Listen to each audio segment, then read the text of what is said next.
मला सांगा तुम्हाला म्हणजे मराठीमधून टॅरो कोर्स रीडिंग शिकायचं आहे असं का वाटलं होतं? कारण काय होतं की हिंदी किंवा इंग्लिश मधनं शिकलं की आपल्या भाषेतल्या क्लायंट आले किंवा हे आले त्यांना समजावून सांगायचं झालं तर त्यांच्या शब्दाने आपल्या मराठीच्या ह्याच्यात खूप फरक पडतो. बरोबर. मग मराठीतनं आपल्याकडे येणारे क्लायंट सगळे मराठीतलेच असतात आणि मग त्यांना त्या ह्याच्यातनं त्यांच्या भाषेत आणि त्यांना समजेल असं सांगितलं की व्यवस्थित होतं आणि शिकायलाही आपल्याला मराठीतनं शिकायला खूप चांगलं वाटतं. बरोबर. कारण मी हिंदी इंग्लिश सगळ्या प्रकारचे काही हे बघितलेत युट्यूबला आणि याला, पण त्यांच्या ह्याच्यात आणि मराठी मधनं शिकण्यामध्ये खूप फरक पडतो. आपल्या भाषेमध्ये असल्यामुळे आपल्याला म्हणजे क्लायंटला समजावून सांगताना किंवा आपल्याला ते कार्ड समजून घेताना सुद्धा खूप सोपं जातं. त्यामुळे ते मराठी मला पाहिजे होतं, त्या दृष्टीने मी प्रयत्न करत होतो. ते ओके ओके. आणि तुम्हाला कुणी सजेस्ट केलं होतं काय कसं? मी जेव्हा सर्च करत होतो किंवा हे बघत होतो की बाबा आपल्याला मराठीतनं पूर्ण शिकू शकेल आणि व्यवस्थित शिकवू शकेल, आपल्याला समजेल अशा भाषेत आणि ते त्या हे करताना मला माझ्या कलिगनी सांगितलं की बाबा असं पद्मनाभ हिलिंग सेंटर आहे, ते प्रतिभा काळे मॅडम चांगले शिकवतात. त्या दृष्टीने मी कॉन्टॅक्ट करून मग त्यांच्याशी हे केलं की बाबा मला हा कोर्स करायचा आहे. त्यांच्या मार्गदर्शनाखाली हा कोर्स मी चालू केला. पण मग तुम्हाला ज्या ज्या गोष्टींची इच्छा होती की बाबा मराठीतून मला ह्या सगळ्या गोष्टी मिळाव्यात, मग तसं तुम्हाला वाटलं का कोर्स शिकल्यानंतर किंवा कोर्स करत असताना मध्ये मध्ये काही अनुभव तुमचे काय? तर कोर्स चालू झाला पहिल्या ह्याच्यातच पहिल्या दिवशी एवढे मोठे कार्ड आणि हे आपल्याला कसं समजणार आणि हे सगळं ज्यावेळेस झालं, पण ज्यावेळेस शिकायला सुरुवात झालं पहिल्या ह्याच्यात कार्डा संदर्भातली माहिती काय आहे हे सगळं ज्यावेळेस कळालं आणि दुसऱ्या सत्रापासून जसं एक एक कार्डाचं त्यांनी बारकाव्याने सगळ्या गोष्टी सांगत गेल्या तसं कार्ड एकदम समजायला सुरुवात झाली. असं मग पुढे वाटलं ना किंवा आपल्याला हे येणार नाही. त्यांनी एक म्हणजे प्रत्येक कार्ड त्याचे जे आहेत ते सगळे व्यवस्थित बारकाव्यानिशी त्याच्या कलर त्याच्यातल्या असलेल्या छोट्या छोट्या गोष्टी हे सगळ्या समजून सांगितल्यामुळं शिकायला त्यात मजा पण आली, उत्साह पण वाढला आणि व्यवस्थित शिकता पण आला. छान. आणि असं काही वाटलं का, अनुभव असे काही वाटले का की बाबा आपण कनेक्ट होतोय कार्ड मध्ये, छान वाटतंय कसं? कारण प्रॅक्टिकल या सगळ्या कोर्समध्ये प्रॅक्टिकल खूप महत्व आहे. थेअरी आहे ते थेअरी प्रॅक्टिकल मधनं जेवढं नॉलेज मिळतं तेवढं नॉलेज आहे आणि त्या ह्याच्यात आमचा जर 10 दिवसाचा हे झाला त्या ह्याच्यात प्रॅक्टिकलच्या ह्याच्यातच खूप उलगडत गेलं.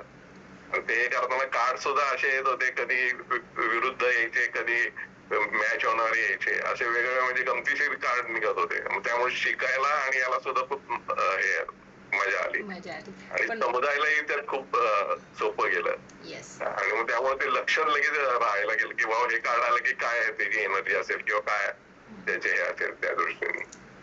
पण मग जसं आपण म्हणतोय की तुम्हाला कार्ड करताना वगैरे छान वाटलं, पण जे लाईव्ह वगैरे म्हणतो किंवा जी प्रॅक्टिस आपल्याला हवी असते, कारण बऱ्याच वेळा काय होतं की आपण शिकतोय पण नंतर प्रॅक्टिस नसल्यामुळं आपण विसरून गेल्यासारखं होतं. पण मग ह्या 15 दिवसांच्या कोर्समध्ये तुम्हाला तेवढा कॉन्फिडन्स आला प्रॅक्टिसनी, म्हणजे तुम्हाला वाटतं का समाधानकारक की मला तेवढी प्रॅक्टिस मिळाली आहे कोर्समध्ये? हो ना, कारण दुसऱ्या कार्ड 3-4 दिवसामध्ये कार्ड नंतर ते पुढचे जे सगळे जे ते प्रॅक्टिस सारखे शिकवले गेलेले आणि शेवटच्या दिवशी सुद्धा किंवा हे काढताना कार्ड आणि येते तर काढल्यानंतर इझी असं वाटलं की असं कुठलं हे आलं नाही की मला येईल की नाही. कार्ड काढल्या लगेच समोर समजत होतं की कार्ड काय सांगता येते त्या ह्याच्यात.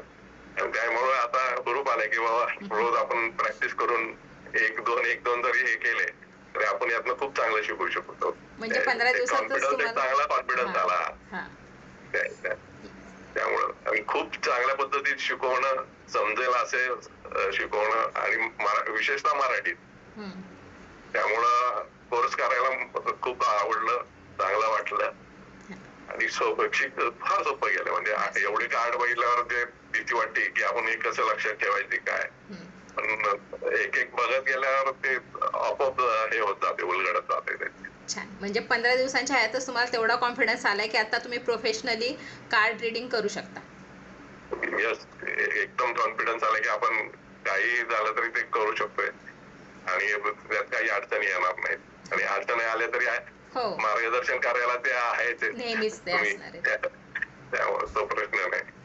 बरं. एक अकॅडमीला जोडलेला एक विद्यार्थी हो असंच आहे त्या ह्याच्यात. नक्कीच. मग तुम्ही तुमच्या नवीन जे कोणी ओळखीचे असतील किंवा कोणी ज्यांना इंटरेस्ट आहे शिकण्यात, त्यांना तुम्ही काय सांगू शकता? स्पेशली आपल्या पद्मनाभ हिलिंग आणि अकॅडमीच्या दृष्टीने तुम्ही काय सांगू शकाल त्यांना, की तुम्हाला काय काय मिळालंय ह्या 15 दिवसामध्ये?